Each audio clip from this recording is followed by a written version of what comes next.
नमस्कार दोस्तों, एक बार फिर से आपका स्वागत है आपके अपने YouTube channel learn from home पर। दोस्तों, इससे पहले हमने स्टार्ट किया था बिहार पुलिस के लिए स्पेशल श्रृंखला जो कि सब्जेक्ट वाइज होने वाली थी, जिसमें हमने पिछली क्लास में वर्ल्ड ज्योग्राफी को कंप्लीट किया था। और ये हमने किया था पूरी पिछले वर्षों की ट्रेंड एनालिसिस के आधार पर। तो पिछले वर्षों में जो हमने बार ग्राफ देखा था, इसमें सबसे ज़्यादा प्रश्न जो पूछे गए थे वो भूगोल के पूछे गए थे, जिसके आधार पर हमने भूगोल की कक्षा सबसे पहले लाने का निश्चय किया था। और उसी के आधार पर हमने जो है इसी क्रम से चलने का फैसला किया है। पहले भूगोल, उसके बाद जो जिसका वेटेज जिस आधार पे होगा उसके अकॉर्डिंग हम लोग चलेंगे। तो इस क्लास में हम लोग दोस्तों कवर करने वाले हैं भूगोल के ही अगले पार्ट को। पिछली क्लास को आपने अगर नहीं देखा है तो चैनल की प्लेलिस्ट से आप देख सकते हैं। विश्व भूगोल को हमने काफ़ी अच्छे से कंप्लीट किया हुआ था टॉपिक वाइज। आज हम लोग दोस्तों कवर करेंगे भारत का भूगोल, वो भी टॉपिक वाइज रहने वाला है। जो भी हमारे भाई बहन नए हैं इस चैनल पर, उनसे अनुरोध है कि वो चैनल को सब्सक्राइब कर लेंगे, क्योंकि आपकी परीक्षा में बहुत कम समय बचा हुआ है और इसमें जो है आपको बेहतरीन तैयारी के साथ भेजना है, ये हमारा मकसद है। तो दोस्तों इसके बाद हम और भी क्लास लाएंगे, तो आप इसको अभी YouTube सजेस्ट कर रहे हैं हमारे वीडियो को, पता ना आगे करें ना करें, तो चैनल को सब्सक्राइब जरूर कर लेंगे। तो चलिए बिना किसी समय गंवाए स्टार्ट करते हैं आज की क्लास को। दोस्तों वीडियो स्टार्ट करने से पहले आपसे वही रिक्वेस्ट है कि प्लीज़ वीडियो को लाइक कर लीजिएगा और अपने जो एजुकेशनल ग्रुप है उसमें इसको शेयर भी ज़रूर कीजिएगा। तो चलिए स्टार्ट करते हैं। पहला प्रश्न है दोस्तों भारत के भूगोल का। भारत की स्थल सीमा की कुल लंबाई कितनी है? तो भारत की स्थल सीमा की कुल लंबाई 15,200 किलोमीटर है। भारत की स्थलीय सीमा की कुल लंबाई 15,200 किलोमीटर है, जबकि मुख्य भूमि लक्षद्वीप और अंडमान तथा निकोबार द्वीप समूह सहित जलीय तटरेखा की लंबाई 7,516.6 किलोमीटर है। तो ये भी आप ध्यान में रखेंगे। और भारत की स्थलीय सीमा जो है 7 देशों से लगती है, जो कि अफगानिस्तान, पाकिस्तान, भूटान, नेपाल, चीन, म्यांमार, बांग्लादेश को साझा करती है, जबकि जलीय सीमा मालदीव और श्रीलंका से साझा करती है। नेक्स्ट क्वेश्चन है दोस्तों, भारतीय मानक समय ग्रीनविच मीन समय से कितना आगे पीछे है? तो जो है भारत की जो मानक समय रेखा है ये 5.5 घंटा ग्रीनविच समय से आगे है। भारत उत्तरी गोलार्ध में 8 डिग्री 4 मिनट से 37 डिग्री 6 मिनट उत्तरी अक्षांश और 68 डिग्री 7 मिनट से 97 डिग्री 25 मिनट पूर्वी देशांतर के बीच स्थित है। क्षेत्रफल की दृष्टि से भारत विश्व का 7वां बड़ा देश है। इसका क्षेत्रफल संपूर्ण विश्व के क्षेत्रफल का 2.42% है। इसकी जनसंख्या संपूर्ण विश्व का 17.6% है। भारत का मानक समय प्रयागराज, जो कि इलाहाबाद के नैनी से गुजरने वाली 82.5 डिग्री पूर्वी देशांतर रेखा को माना गया है, जो कि ग्रीनविच मीन समय से 5.5 घंटे आगे है। अगला प्रश्न है दोस्तों, निम्नलिखित में से किस भारतीय राज्य की सीमा तिब्बत, नेपाल, भूटान और पश्चिम बंगाल को स्पर्श करती है? तो ये है सिक्किम राज्य। भारत के पूर्वोत्तर में स्थित सिक्किम राज्य की सीमाएं तिब्बत, नेपाल, भूटान और पश्चिम बंगाल को स्पर्श करती है।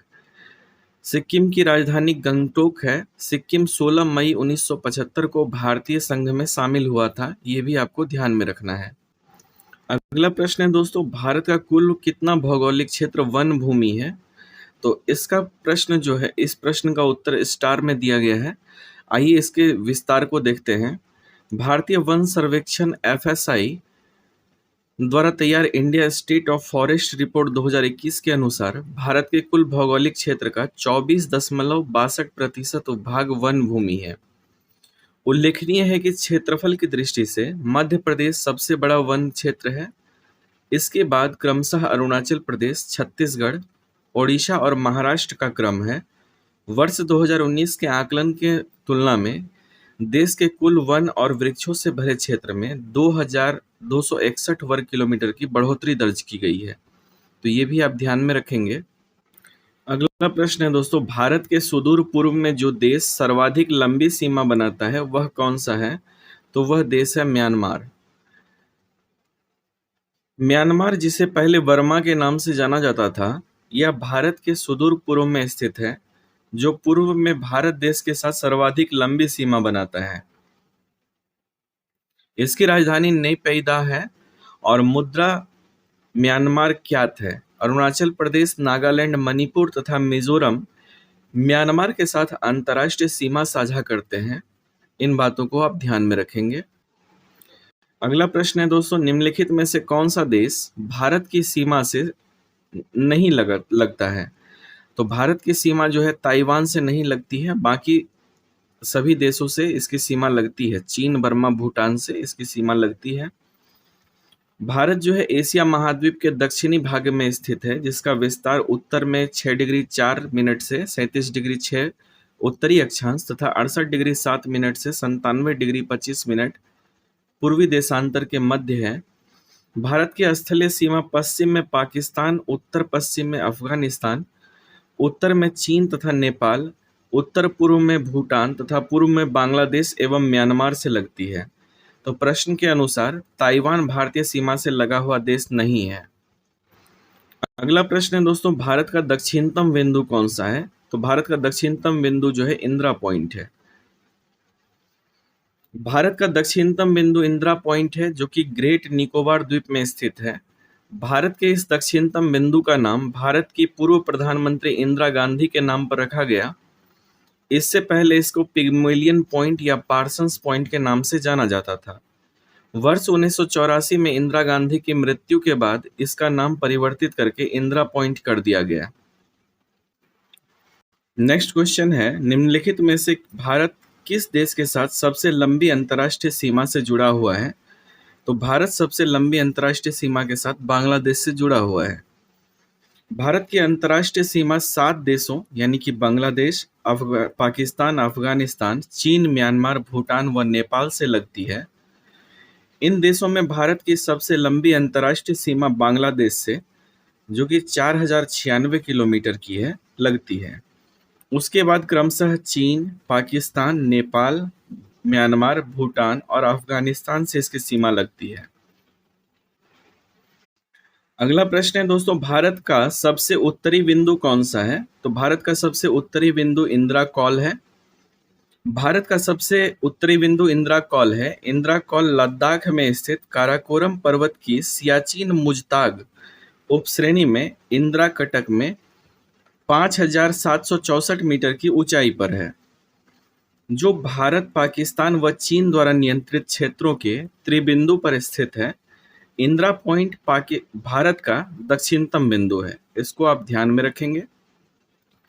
अगला प्रश्न है दोस्तों, निम्नलिखित में यामियोत्तर में से कौन सा भारत का मानक यामियोत्तर है?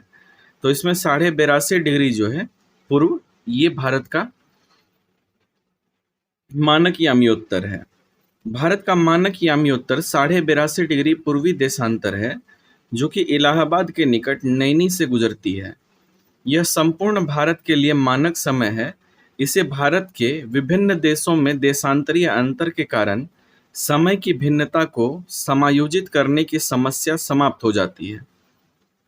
अगला प्रश्न है दोस्तों, नीचे लिखे अक्षांशों में से भारत के मुख्य भूमि से गुजरने वाला अक्षांश कौन सा है? तो 29 डिग्री 36 मिनट उत्तर जो है, यह भारत की मुख्य भूमि से गुजरने वाला अक्षांश है। दिए गए विकल्पों में से भारत के मुख्य भूमि से गुजरने वाला अक्षांश 29 डिग्री 36 मिनट उत्तरी अक्षांश है। भारत की मुख्य भूमि का अक्षांश विस्तार 8 डिग्री 4 मिनट से 37 डिग्री 6 मिनट उत्तरी अक्षांश के बीच है, जबकि भारत का देशांतरीय विस्तार 68 डिग्री 7 मिनट पूर्वी देशांतर से 97 डिग्री 25 मिनट पूर्वी देशांतर के मध्य है।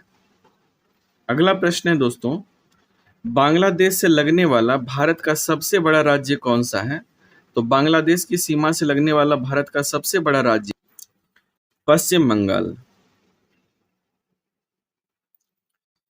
बांग्लादेश से भारत के 5 राज्य सीमा साझा करते हैं। ये राज्य हैं मिजोरम, त्रिपुरा, असम, मेघालय और पश्चिम बंगाल।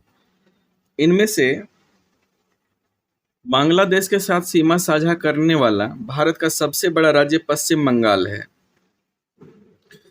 साथ ही पश्चिम बंगाल बांग्लादेश से सबसे लंबी 4096.7 किलोमीटर की सीमा साझा करने वाला राज्य भी है। अगला प्रश्न है दोस्तों, भारत का देशांतरीय विस्तार कितना है? तो भारत का देशांतरीय विस्तार है 68 डिग्री 7 मिनट पूर्व से 97 डिग्री 25 मिनट पूर्व तक।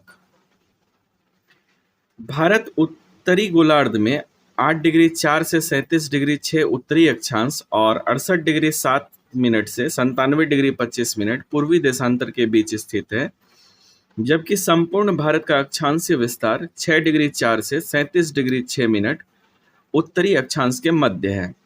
भारत का क्षेत्रफल 32,87,263 वर्ग किलोमीटर है। ये भी आप ध्यान में रखेंगे।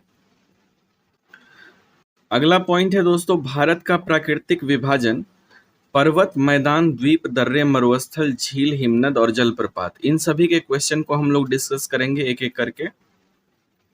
तो पहला प्रश्न है, सिंधु तथा सतलज नदी के मध्य हिमालय को जाना जाता है।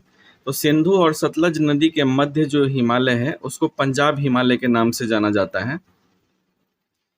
सिंधु और सतलज नदियों के मध्य के हिमालय क्षेत्र को पंजाब अथवा कश्मीर हिमालय के नाम से जाना जाता है।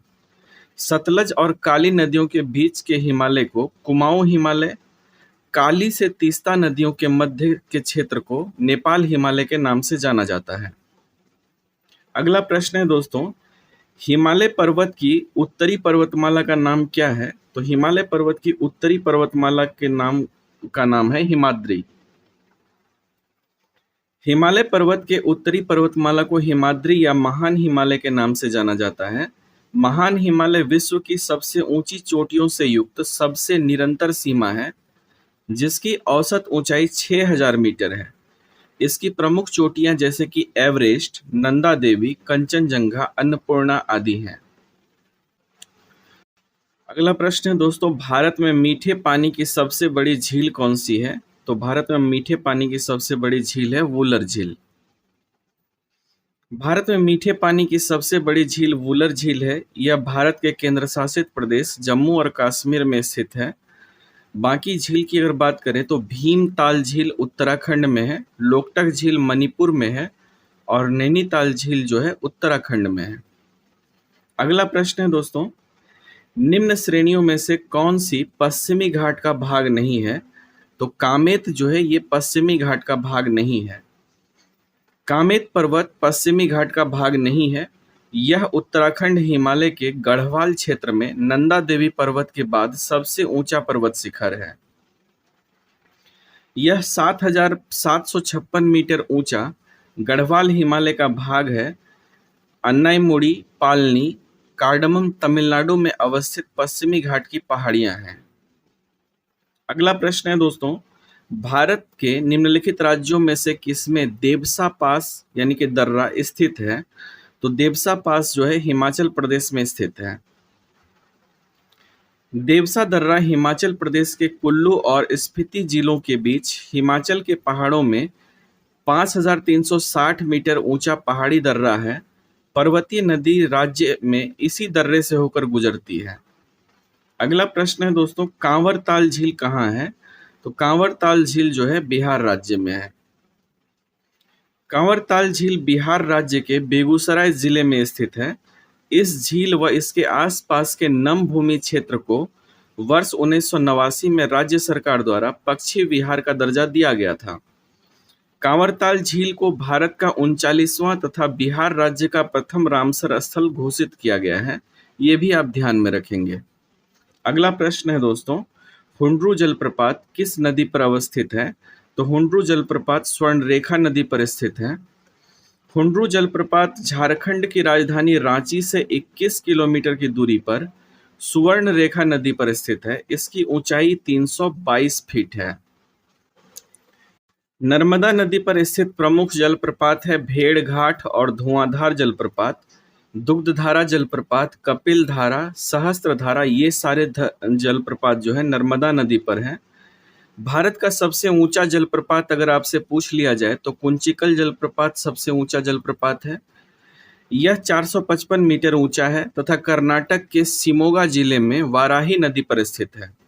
तो कुंचिकल जलप्रपात का नाम भी आप ध्यान में रखेंगे। अगला प्रश्न है दोस्तों, दंडकारण्य पठार किस राज्य में स्थित है? तो दंडकारण्य पठार छत्तीसगढ़ राज्य में स्थित है।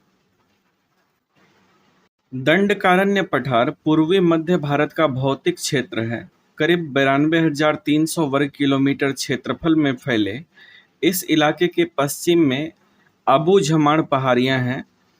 पूर्व में इसकी सीमा पूर्वी घाट शामिल है। दंडकारण्य पठार में छत्तीसगढ़, ओडिशा एवं आंध्र प्रदेश राज्यों के हिस्से शामिल हैं। अगला प्रश्न है दोस्तों, भारतीय क्षेत्र में दो ज्वालामुखीय द्वीप कौन से हैं? तो नारकोंडम और बैरन जो है ये भारतीय क्षेत्र में दो ज्वालामुखीय द्वीप हैं। भारत में दो ज्वालामुखी द्वीप है। बैरन ज्वालामुखी अंडमान निकोबार द्वीप समूह में अवस्थित है तथा यह सक्रिय ज्वालामुखी है। दूसरा नारकोंडम है जो कि उत्तर अंडमान के पूर्व में है। यह प्रसुप्त ज्वालामुखी है। ये भी आप ध्यान में रखेंगे। अगला प्रश्न है दोस्तों, निम्न में से कौन सी चोटी संसार की दूसरी सबसे ऊंची चोटी है? तो ये जो है K2 है। विश्व की दूसरी सबसे ऊंची चोटी K2 या गॉडविन ऑस्टिन है। यह ट्रांस हिमालय के काराकोरम श्रेणी में स्थित है, जो भारत की सबसे ऊंची चोटी भी है। इसकी ऊंचाई 8,611 मीटर है।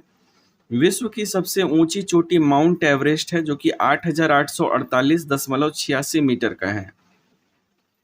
अगला प्रश्न है दोस्तों, निम्न में कौन सी झील कृत्रिम झील है? तो इसमें से जयसम्मत झील जो है ये कृत्रिम झील है। जयसम्मत झील भारत की दूसरी सबसे बड़ी कृत्रिम झील है।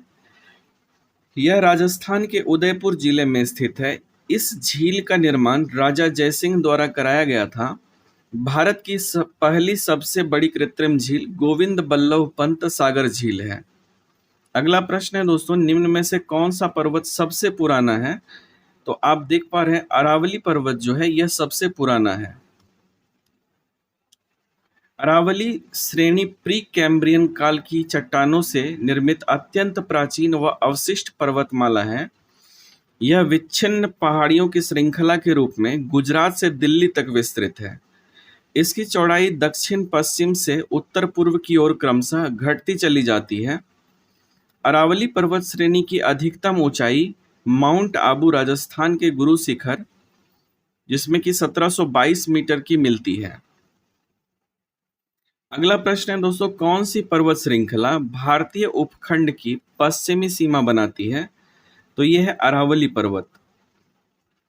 अरावली पर्वत श्रृंखला भारतीय उपखंड की पश्चिमी सीमा बनाती है। यह श्रृंखला प्री कैम्ब्रियन काल की चट्टानों से निर्मित अत्यंत प्राचीन व अवशिष्ट पर्वतमाला है।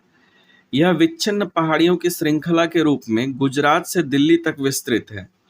अरावली पर्वत की अधिकतम ऊंचाई माउंट आबू के गुरु शिखर पर मिलती है। ये भी आप ध्यान में रखेंगे। अगला प्रश्न है, निम्नलिखित में से बेमेल को चुनना है। तो यहाँ जो नीलगिरी पहाड़ी केरल दिया गया है ये बेमेल है। बाकी गोरचिन शिखर अरुणाचल प्रदेश, नंदा देवी उत्तराखंड, खारदुंगला दर्रा लद्दाख में है, ये सुमेलित है। सही सुमेलन इस तरह से होगा दोस्तों, गोरचिन शिखर अरुणाचल प्रदेश में है, नंदा देवी उत्तराखंड में है, खारदुंगला दर्रा जो है लद्दाख में है। नीलगिरी पहाड़ियां पश्चिमी घाट का दक्षिणी विस्तार है। ये पहाड़ियां मुख्यतः तमिलनाडु, कर्नाटक और केरल राज्य में विस्तारित है। इसकी जो सबसे ऊंची चोटी है ये डोडा बेटा है जो कि 2637 मीटर की है। अगला प्रश्न है, निम्नलिखित में से कौन सी पर्वत चोटी भारत में है? तो ये कामेत भारत में है। बाकी ऑप्शंस में जो अन्नपूर्णा दिया गया है ये गिरिखंड नेपाल में है, मकालू नेपाल तिब्बत सीमा पर है, कामेत चमोली उत्तराखंड में है, नामचा बरुआ दक्षिण पूर्व तिब्बत में है। अगला प्रश्न है दोस्तों कि दक्षिणी भारत की सर्वोच्च चोटी कौन सी है? तो अन्नाईमुड़ी।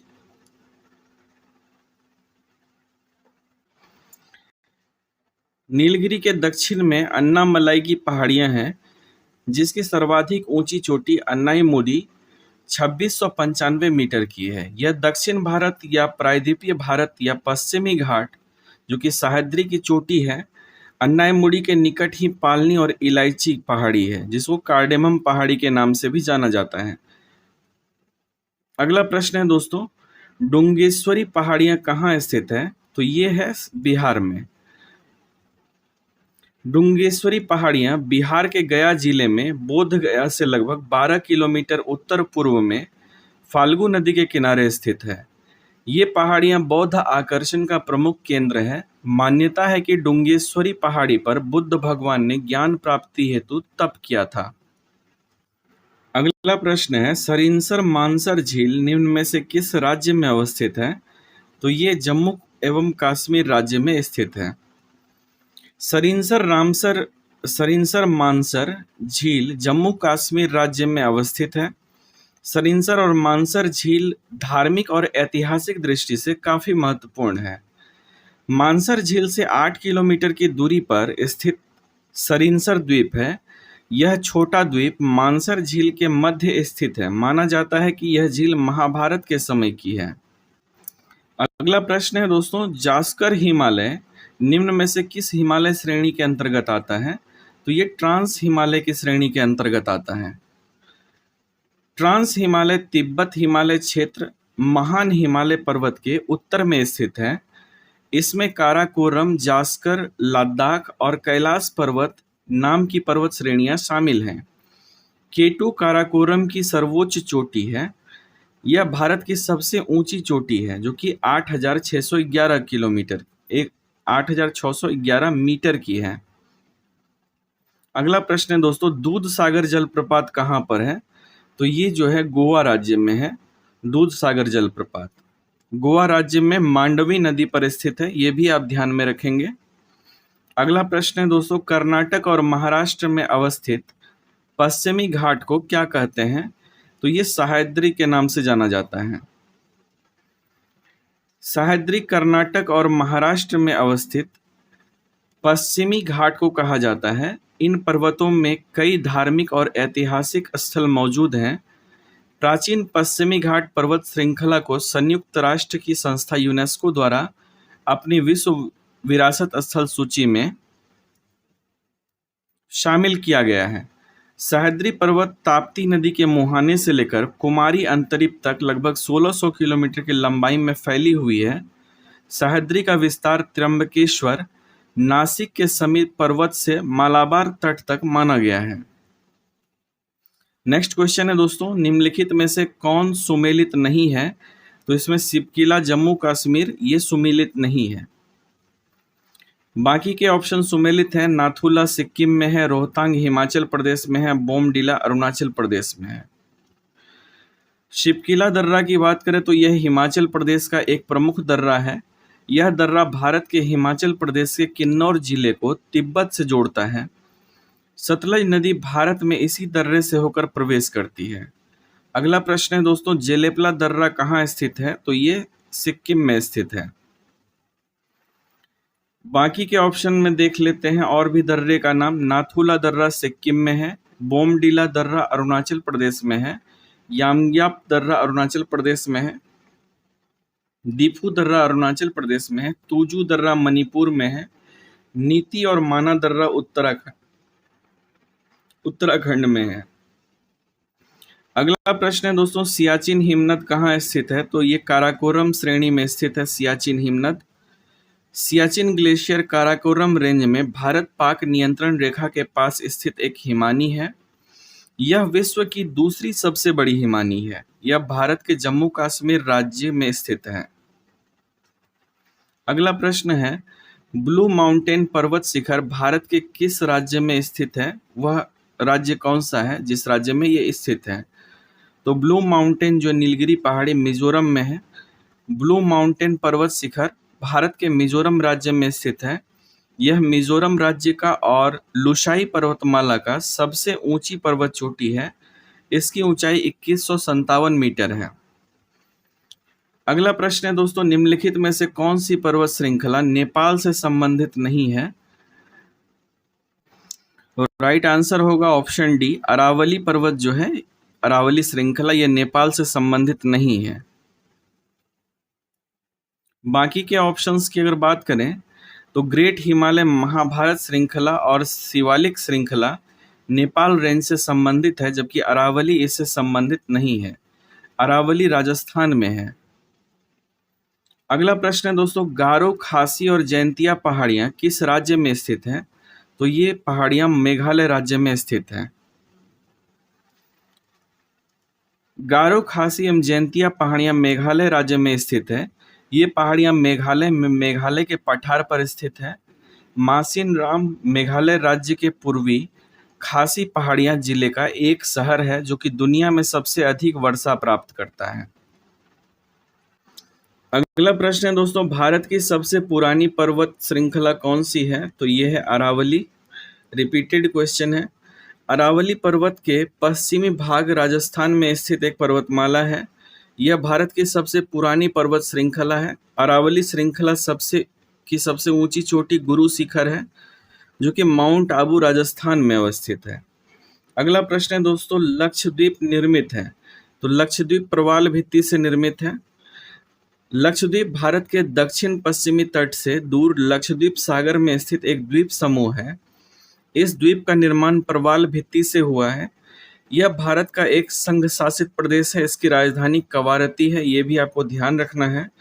लक्षद्वीप वलय प्रवाल यानी कि एटोल का उदाहरण है। अगला प्रश्न है दोस्तों, महाराष्ट्र में पश्चिम घाट किस नाम से जाना जाता है? तो ये सह्याद्री के नाम से जाना जाता है। महाराष्ट्र में पश्चिमी घाट को सह्याद्री के नाम से जाना जाता है। यह पर्वत ताप्ती नदी के मुहाने से लेकर कन्याकुमारी तक लगभग 1600 किलोमीटर क्षेत्र में विस्तृत है। इस पर्वत की औसत ऊंचाई 1200 मीटर है। पश्चिमी घाट के उत्तर में गुजरात के सौराष्ट्र प्रदेश में गिर की पहाड़ियां मिलती है जो एशियाई शेरों के लिए प्रसिद्ध है। उत्तरी सह्याद्री तथा दक्षिणी सह्याद्री के सर्वोच्च शिखर हैं क्रमशः कालसुबाई एवं कुद्रेमुख। अगला प्रश्न है दोस्तों, कश्मीर घाटी निम्नलिखित में से किन पर्वत श्रेणियों के बीच स्थित है?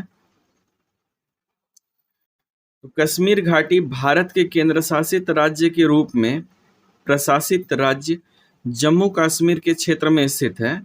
यह दक्षिण पश्चिम में पीर पंजाल श्रेणी और उत्तर पूर्व में बृहद हिमालय पर्वत श्रृंखला से घिरी हुई है। झेलम नदी इसी घाटी की मुख्य नदी है। अगला प्रश्न है दोस्तों, निम्नलिखित में से जम्मू एवं कश्मीर में खारे पानी की झील कौन सी है? तो ये सोमुरिरी जो है, ये जम्मू एवं कश्मीर में खारे पानी की झील है। सोमुरिरी, जिसको सोमुरिरी भी कहा जाता है, ये जम्मू कश्मीर में खारे पानी की झील है। डल झील मीठे पानी की तथा जम्मू कश्मीर की दूसरी सबसे बड़ी झील है। नागिन या नगीन डल झील के जलाशय के रूप में स्थित है। वुलर झील भारत की सबसे बड़ी मीठे पानी की झील है। ध्यान रखने योग्य है कि जम्मू कश्मीर का विभाजन होने के पश्चात सोमोरारी झील लद्दाख में स्थित है। अगला प्रश्न है दोस्तों, निम्नलिखित में से कौन सी झील क्षुद्र ग्रह टक्कर के कारण बनी है? तो लोनार झील क्षुद्र ग्रह के टकराने से बनी है। लोनार झील का निर्माण प्लेस्टोन युग में हुआ है क्षुद्र ग्रह के टकराने के कारण। यह झील महाराष्ट्र के बुलढाणा जिले में स्थित एक खारे पानी की झील है। कोल्लेरू झील आंध्र प्रदेश के कृष्णा जिले में स्थित है, मीठे पानी की झील है। यह एक रामसर स्थल भी है। चिल्का झील उड़ीसा के पुरी जिले में 1100 वर्ग किलोमीटर क्षेत्र में फैली एक खारे पानी की झील है। यह भारत की सबसे बड़ी झील है। पुलिकट झील आंध्र प्रदेश और तमिलनाडु की सीमा पर है। अगला प्रश्न है दोस्तों, हिमालय के सबसे दक्षिणी भाग को क्या कहा जाता है? तो हिमालय के सबसे दक्षिणी भाग को शिवालिक कहा जाता है। हिमालय को 4 पर्वतीय श्रेणियों में विभाजित किया जाता है, जो कि है ट्रांस हिमालय जो कि सबसे उत्तर में है, बृहद हिमालय, लघु हिमालय अथवा मध्य हिमालय, शिवालिक अथवा बाह्य हिमालय, दक्षिणी हिमालय है। अतः शिवालिक हिमालय का सबसे दक्षिणी भाग है। शिवालिक के निचले भाग को तराई कहते हैं। अगला प्रश्न है दोस्तों, निम्नलिखित में से कौन अरब सागर में स्थित द्वीप समूह है? तो अरब सागर में स्थित द्वीप समूह इसमें से है लक्षद्वीप।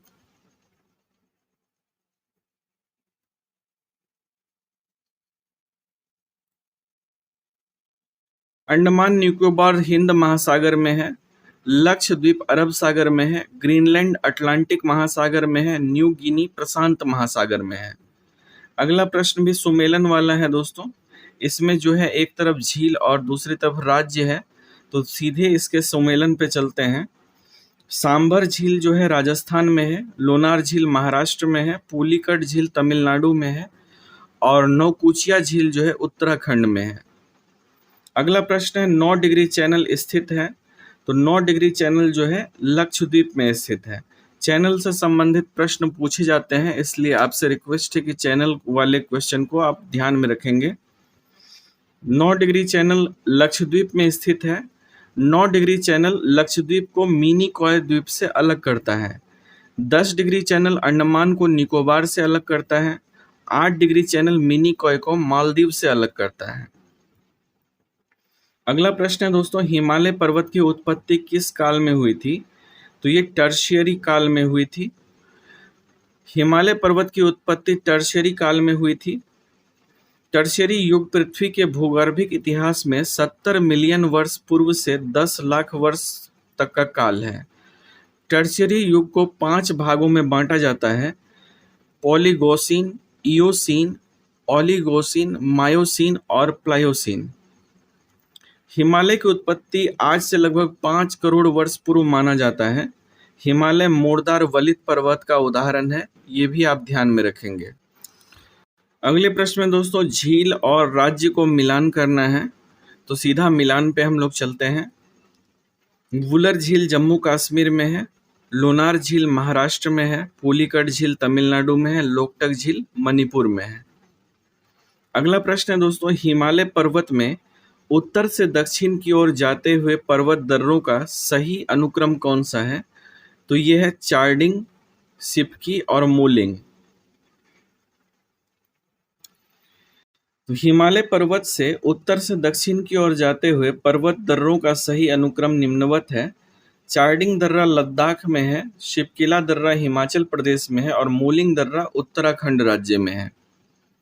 अगला प्रश्न है दोस्तों, उत्तर से दक्षिण की ओर जाते हुए नीचे दी हुई पर्वत श्रेणियों का कौन सा अनुक्रम सही है? तो सोन पर्वत श्रेणी, उसके बाद कैमूर पर्वत श्रेणी और रामगढ़ पर्वत श्रेणी, ये जो है क्रम से है। उत्तर से दक्षिण की ओर जाते हुए पर्वत श्रेणियों का क्रम, सोन पर्वत श्रेणी सबसे उत्तर में है, उसके बाद जैसे जैसे आप बढ़ेंगे दक्षिण की ओर तो ये कैमूर पर्वत श्रेणी और रामगढ़ पर्वत श्रेणी है। अगला प्रश्न है, लक्षद्वीप समूह में प्रवाल द्वीपों की संख्या कितनी है? तो ये कुल 12 द्वीप हैं जो कि प्रवाल वाले हैं।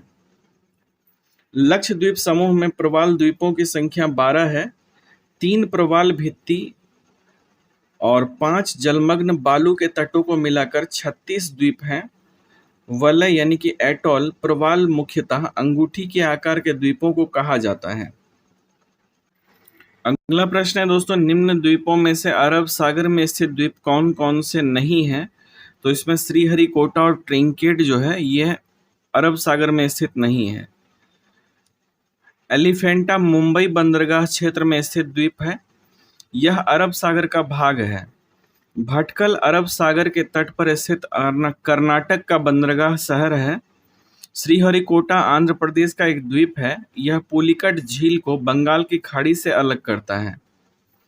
ट्रिंकेट अंडमान निकोबार में बंगाल की खाड़ी में स्थित है, ये आपको ध्यान रखना है। अगला प्रश्न है दोस्तों, सिक्किम एवं चीन किसके मध्य से एक दूसरे से जुड़े हुए हैं?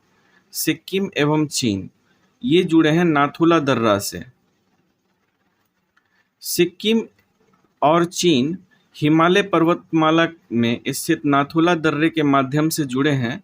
1962 में भारत पर चीनी आक्रमण के पश्चात इस मार्ग को बंद कर दिया गया तथा पुनः इसके स्थलीय मार्ग द्वारा व्यापार को बढ़ाने के लिए 2006 में खोल दिया गया। अगला प्रश्न है दोस्तों, अरावली पहाड़ियां भारत के किस राज्य में है? तो ये राजस्थान राज्य में है। अरावली पर्वतमाला जो है राजस्थान राज्य में मुख्य रूप से विस्तृत है। यह पर्वतमाला एक अवशिष्ट पर्वत का उदाहरण है। इस पर्वतमाला का निर्माण प्री कैम्ब्रियन युग में हुआ था।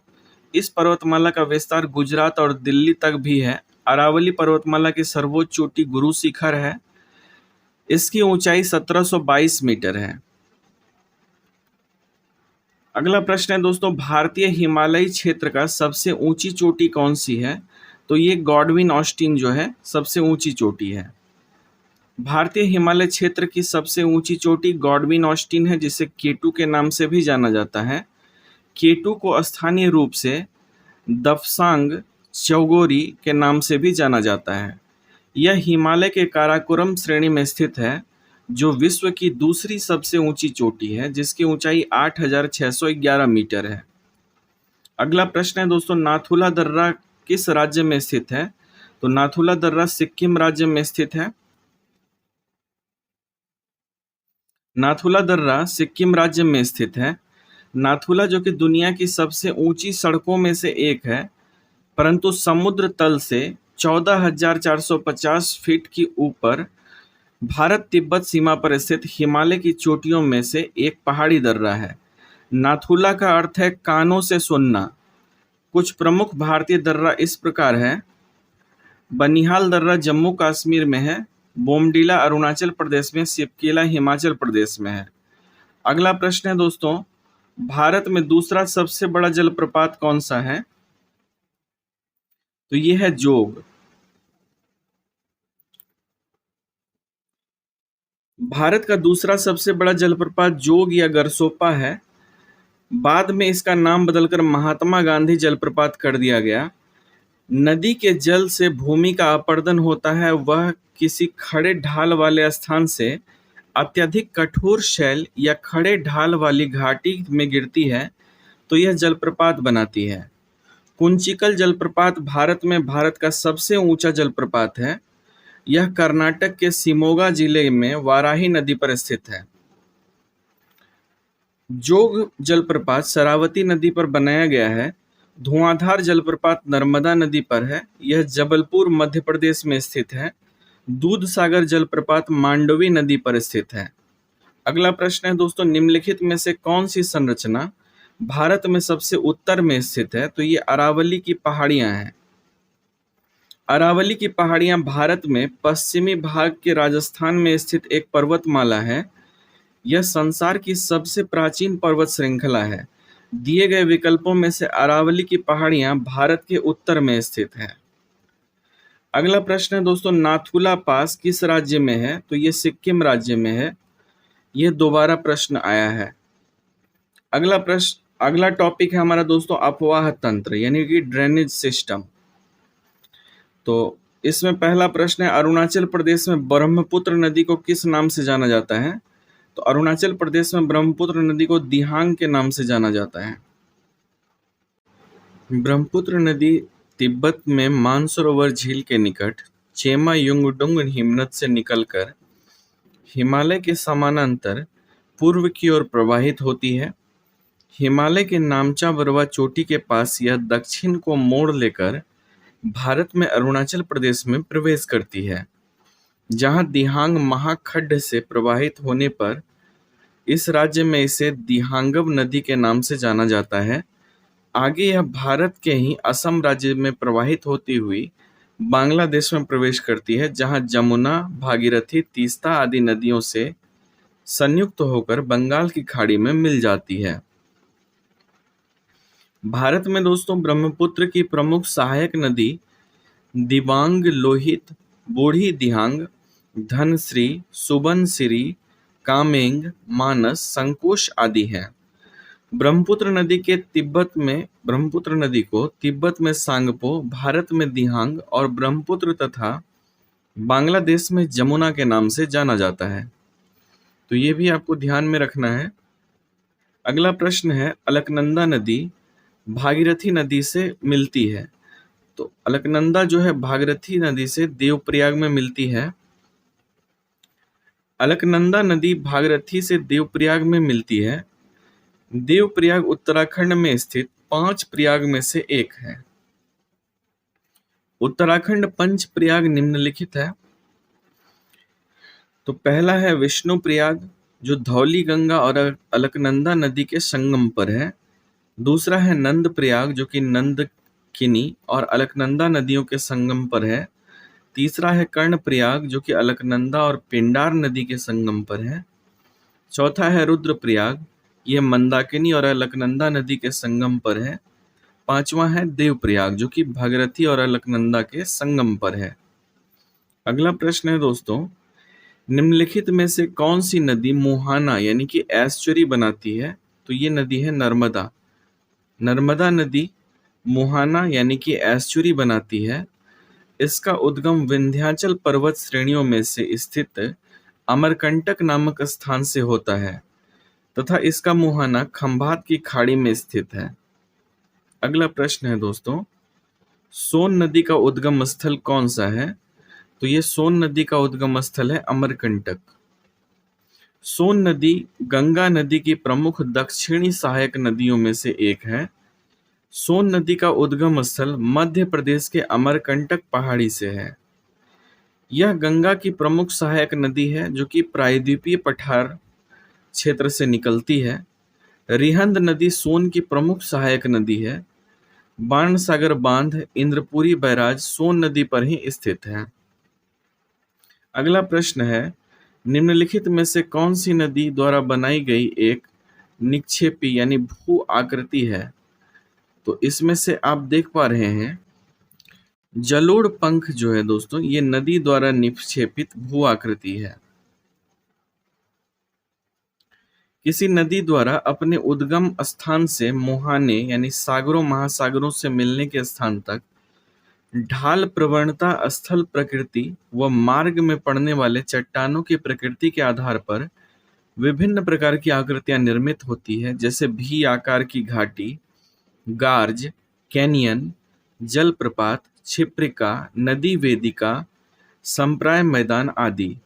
नदी निक्षेपण द्वारा निर्मित स्थलाकृति जैसे कि जलोढ़ पंख, जलोढ़ शंकु, तटबंध, गोखुर झील, डेल्टा आदि का निर्माण होता है। इनमें से जलोढ़ पंख जो है, नदियां अधिक बोझ के साथ जब पर्वतीय ढाल के सहारे नीचे उतरकर समतल भाग में प्रवेश करती है तो उसके वेग में अचानक कमी आ जाती है तथा जल में प्रवाहित होने वाले शैलखंड एवं जलोढ़ खंड वहीं पर यानी पर्वतीय ढाल के आधार पर जमा करती जाती है। परिणाम स्वरूप पर्वतीय ढाल के आधार तल के पास अर्धवृत्ताकार रूप में इन पदार्थों का निक्षेप हो जाता है, जो कि जलोढ़ पंख कहलाता है। अगला प्रश्न है दोस्तों, किन राज्यों से होकर चंबल नदी बहती है? तो चंबल नदी उत्तर प्रदेश, मध्य प्रदेश और राजस्थान से होकर बहती है।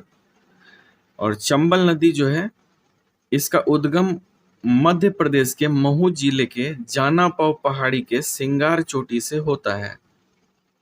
अगला प्रश्न है, निम्न में से कौन सी नदी सिंधु की सबसे लंबी सहायक नदी है? तो यह है चिनाब नदी, जो कि सिंधु की सबसे बड़ी सहायक नदी है। चिनाब नदी सिंधु की सबसे लंबी सहायक नदी है। इसका उद्गम हिमाचल प्रदेश के लाहुल में बाड़ालचा दर्रे के दोनों ओर चंद्र और भागा नामक दो नदियों के रूप में होता है।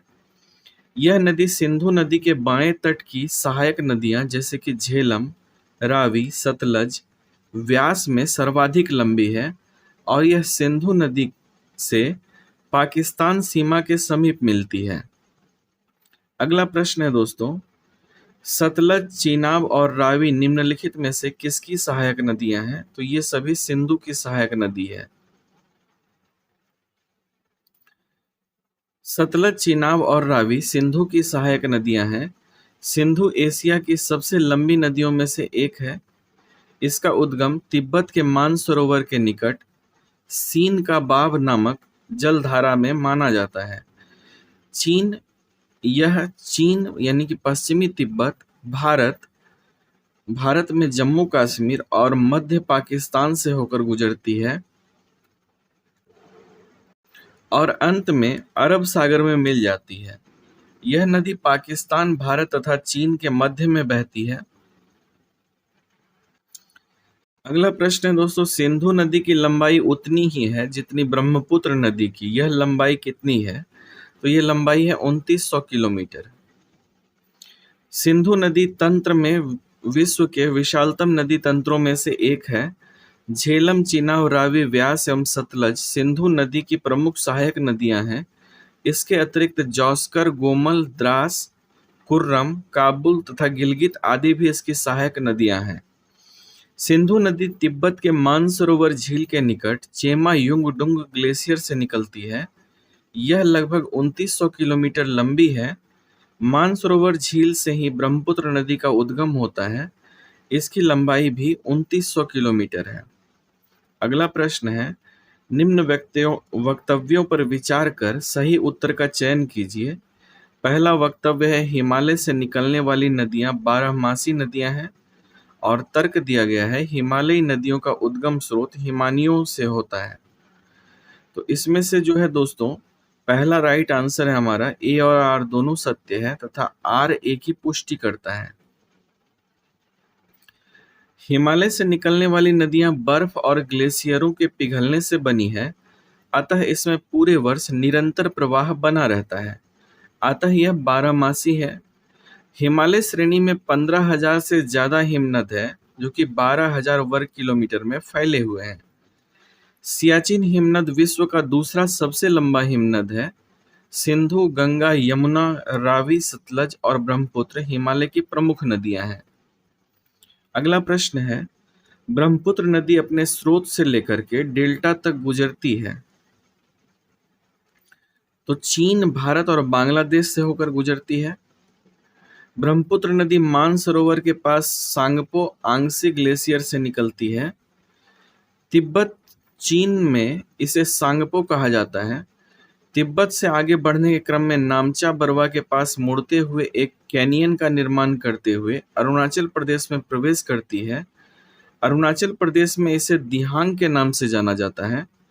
तत्पश्चात असम से होते हुए यह बांग्लादेश में प्रवेश करती है, जहां इसे जमुना कहते हैं। पद्मा यानी कि गंगा से संगम के बाद इसकी संयुक्त धारा को मेघना कहा जाता है, जो कि सुंदरवन डेल्टा का निर्माण करते हुए बंगाल की खाड़ी में जाकर मिल जाती है। ब्रह्मपुत्र नदी अपने स्रोत से लेकर के डेल्टा तक चीन, भारत और बांग्लादेश से होकर गुजरती है। अगला प्रश्न है दोस्तों, गंगा की सहायक नदियां जो कि नीचे वर्णित है, कौन उत्तर की ओर प्रवाहित होती है? तो सोन जो है ये उत्तर की ओर बहने वाली नदी है। गंगा की लंबाई 2525 किलोमीटर के हिसाब से भारत की सबसे लंबी नदी है। इसे भारत में पवित्र नदी का दर्जा प्राप्त है। गंगा नदी का उद्गम उत्तराखंड में गंगोत्री के पास गोमुख हिमानी से हुआ है तथा इसका मुहाना बंगाल की खाड़ी है। इसकी सहायक नदियां सोन, भागीरथी, अलकनंदा, गंडक और यमुना आदि हैं। सोन नदी गंगा की सहायक नदी है, जो मध्य प्रदेश में अमरकंटक की पहाड़ी से निकलकर दक्षिण पश्चिम दिशा से उत्तर पूर्व दिशा की ओर बहती हुई पटना के समीप गंगा नदी में मिल जाती है। अगला प्रश्न है दोस्तों, अलकनंदा तथा भागीरथी नदी कहाँ आकर मिलती है? तो ये देवप्रयाग में आकर मिलती है। अलकनंदा तथा भागीरथी नदी देवप्रयाग में आकर मिलती है। देवप्रयाग भारत के उत्तराखंड राज्य में स्थित एक नगर तथा प्रसिद्ध तीर्थ स्थान है। यहाँ श्री रघुनाथ जी का मंदिर है। देवप्रयाग अलकनंदा तथा भागीरथी नदियों के संगम पर बसा हुआ है। यहाँ से दोनों नदियों की धारा एक हो जाती है, जो कि आगे चलकर गंगा कहलाती है। अगला प्रश्न है दोस्तों, रंजित नदी कहाँ बहती है? तो रंजित नदी सिक्किम में बहती है। रंजित नदी सिक्किम में बहती है। सिक्किम की सबसे बड़ी नदी है। यह पश्चिम सिक्किम में हिमालय की पहाड़ियों से निकलती है। यह एक सदाबहार नदी है तथा गर्मी के मौसम में हिमालय से पिघलते बर्फ तथा मानसूनी वर्षा इस नदी को जल की प्राप्ति होती है। रंजित नदी तीस्ता की सहायक नदी है। तीस्ता नदी भारत के सिक्किम तथा पश्चिम बंगाल राज्य तथा बांग्लादेश से होकर बहती है। अगला प्रश्न है दोस्तों, प्रायद्वीपीय भारत की सबसे लंबी नदी कौन सी है? तो ये नदी है गोदावरी। गोदावरी प्रायद्वीपीय भारत की सबसे लंबी नदी है। इसे दक्षिण गंगा भी कहते हैं। यह नदी महाराष्ट्र में नासिक के पास त्र्यंबक पहाड़ी से निकलती है। महानदी यह मध्य भारत के छत्तीसगढ़ राज्य के रायपुर जिले की सिहावा के पास उद्गमित होती है। इस नदी को छत्तीसगढ़ राज्य की गंगा भी कहा जाता है। अगला प्रश्न है दोस्तों, बेरीनाग निम्नलिखित में से किस भारतीय नदी का उद्गम स्थल है? तो ये झेलम नदी का उद्गम स्थल है बेरीनाग। कश्मीर घाटी के दक्षिण पूर्वी भाग में पीर पंजाल पर्वत पदस्थली में स्थित बेरीनाग झील से झेलम निकलती है। यह सिंधु की सहायक नदी है। श्रीनगर इसी नदी के तट पर स्थित है। झेलम को वितस्ता के नाम से भी जाना जाता है। अगला प्रश्न है, निम्नलिखित में से भारत की कौन सी नदी ज्वार नदमुख बनाती है? तो भारत की ताप्ती नदी जो है ये ज्वार नदमुख बनाती है। ताप्ती या तापी नदी ज्वार नदमुख बनाती है। यह मध्य प्रदेश के बैतूल जिले के मुल्ताई के निकट सतपुड़ा श्रेणी से निकलती है। इस श्रेणी के समानांतर 724 किलोमीटर की लंबाई में पश्चिम की ओर प्रवाहित होती हुई खंभात की खाड़ी में मिल जाती है। यह सतपुड़ा तथा अजंता पर्वतों के मध्य भ्रंश घाटी में प्रवाहित होती है।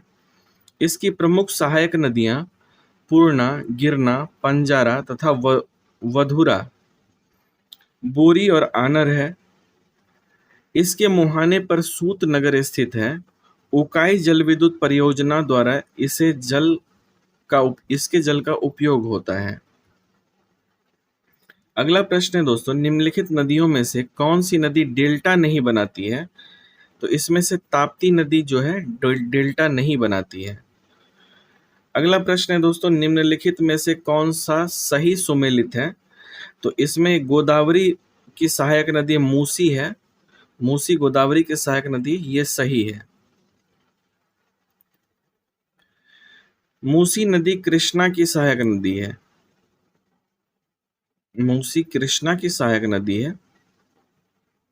यहाँ पे मिसप्रिंट हो गया है दोस्तों, कृष्णा नहीं होगा, यहाँ पे गोदावरी होगा। गोदावरी नदी महाबलेश्वर के समीप पश्चिमी घाट की पहाड़ियों से निकलती है और बंगाल की खाड़ी में जाकर गिर जाती है। जहां जहां गोदावरी होना चाहिए वहां कृष्णा लिखा गया है। ठीक है, अगले प्रश्न पे चलते हैं दोस्तों।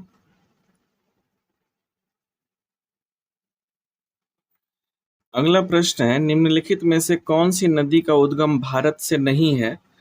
तो इसमें से ब्रह्मपुत्र नदी का उद्गम जो है भारत में नहीं होता है।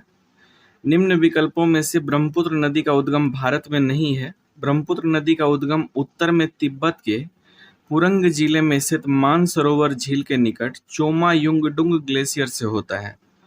हिमालय के समानांतर बहते हुए यह अरुणाचल प्रदेश राज्य में भारत में प्रवेश करती है, जहां इसे दिहांग के नाम से जाना जाता है और बांग्लादेश में इसे जमुना के नाम से जाना जाता है। अगला प्रश्न है, निम्नलिखित में से कौन सी नदी का उद्गम अमरकंटक है? तो ये नर्मदा नदी है जिसका उद्गम अमरकंटक से है। नर्मदा नदी का उद्गम अमरकंटक से होता है। यहाँ नर्मदा और सोन नदी का उद्गम होता है। नर्मदा नदी मध्य प्रदेश की सबसे लंबी नदी है। यह पश्चिम में भ्रंश घाटी से बहते हुए अरब सागर में जाकर मिल जाती है। यह नदी मध्य प्रदेश, महाराष्ट्र और गुजरात राज्यों में बहती है। अगला प्रश्न है दोस्तों, निम्नलिखित में से कौन सी नदी अरब सागर में गिरती है? तो ये नर्मदा नदी है जो कि अरब सागर में गिरती है। अगला प्रश्न है, किसी नदी के खड़े पार्श्व गहरी एवं संकीर्ण घाटी को क्या कहते हैं? तो ये कहा जाता है महाखड्ड। नदी के खड़े पार्श्व वाली गहरी व संकीर्ण घाटी को महाखड्ड कहते हैं। महाखड्ड या गार्ज वी आकार की घाटी का ही विशिष्ट रूप है।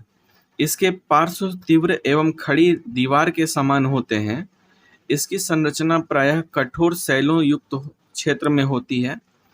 हिमालय में सिंधु, सतलज व ब्रह्मपुत्र नदियों के महाखड्ड गार्ज प्रमुख हैं। अगला प्रश्न है दोस्तों, निम्नलिखित में से कौन हिमानी तथा उसकी स्थिति सुमेलित नहीं है? तो ये जम्मू और हिमाचल प्रदेश सुमेलित नहीं है, बाकी गंगोत्री उत्तराखंड, चोमायुंगडुंग तिब्बत और सियाचिन काराकोरम ये सुमेलित है। गंगोत्री उत्तराखंड में है, जम्मू सिक्किम में है दोस्तों, चेमायुंगडुंग जो है तिब्बत में है और सियाचिन काराकोरम में है।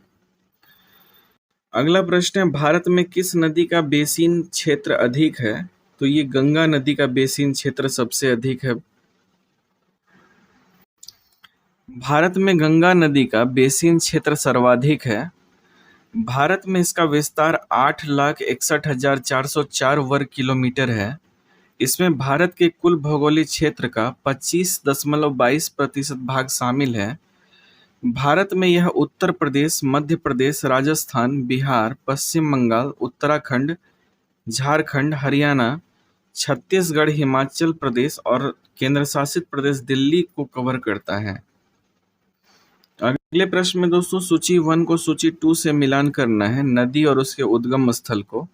तो आइए हम लोग इसके नदी और उद्गम स्थल को सीधे ही देखते हैं। तो सतलज नदी का उद्गम यह है राकस ताल झील, सिंधु नदी का बोखर-चू हिमनद और शारदा का मीलम हिमनद, तीस्ता का कंचनजंगा।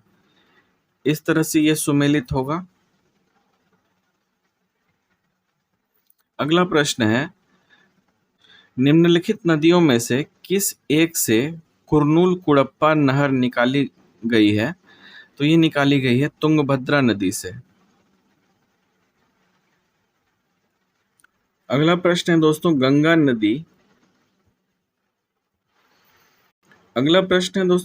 नदी की सहायक नदियों में उत्तर की ओर बहने वाली नदी कौन सी है? तो ये नदी है सोन। गंगा नदी की सहायक नदियों में उत्तर की ओर बहने वाली नदी सोन, केन और बेतवा है। इसकी अन्य सहायक नदियां यमुना, रामगंगा, सप्त, गंडक, कोसी आदि है। यमुना गंगा की सबसे प्रमुख सहायक नदी है, जो कि हिमालय की बंदरपुर चोटी के यमुनोत्री हिमखंड से निकलती है। अगला प्रश्न है दोस्तों, किस नदी समूह को निम्नलिखित नदी समूहों में से किस समूह की नदियों का उद्गम मानसरोवर झील के निकट है? तो ये है ब्रह्मपुत्र, सतलज और सिंधु। इन नदियों का उद्गम मानसरोवर झील के निकट है। मानसरोवर झील तिब्बत में है, ये भी आपको ध्यान में रखना है। अगला प्रश्न है दोस्तों, नदी जो दक्षिण गंगा कहलाती है वह कौन सी है? तो दक्षिण गंगा के नाम से गोदावरी को जाना जाता है। गोदावरी नदी को दक्षिण गंगा के नाम से जाना जाता है। यह प्रायद्वीपीय भारत की सबसे बड़ी नदी है। यह नदी लगभग 1465 किलोमीटर लंबी है। अगला प्रश्न है दोस्तों, नदी जो कि पूर्व से पश्चिम की ओर प्रवाहित होती है वह कौन सी है? तो यह नदी है चंबल, जो कि पूर्व से पश्चिम की ओर प्रवाहित होती है।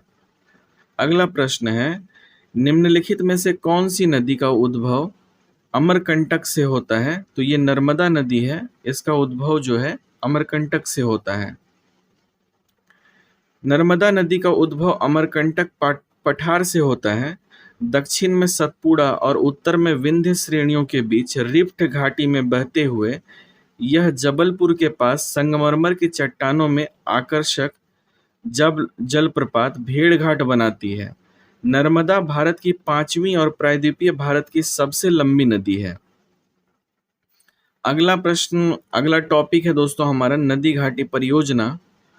इसको भी हम लोग कवर कर लेते हैं जल्दी से।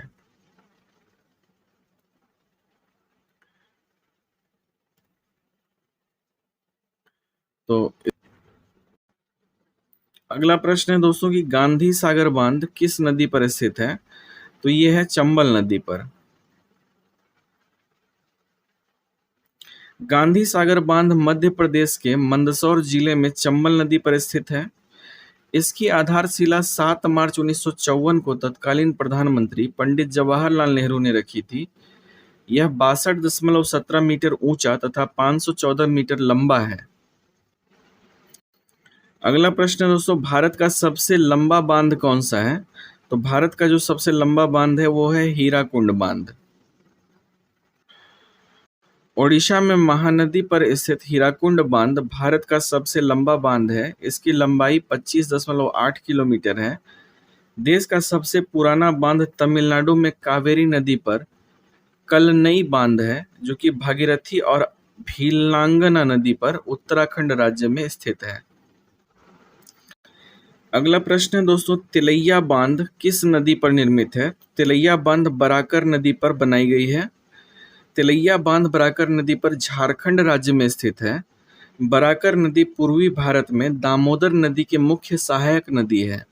बराकर नदी छोटा नागपुर पठार से निकलकर पश्चिम बंगाल और झारखंड के सीमा पर बहती हुई डीशरगढ़ में दामोदर में विलय हो जाती है।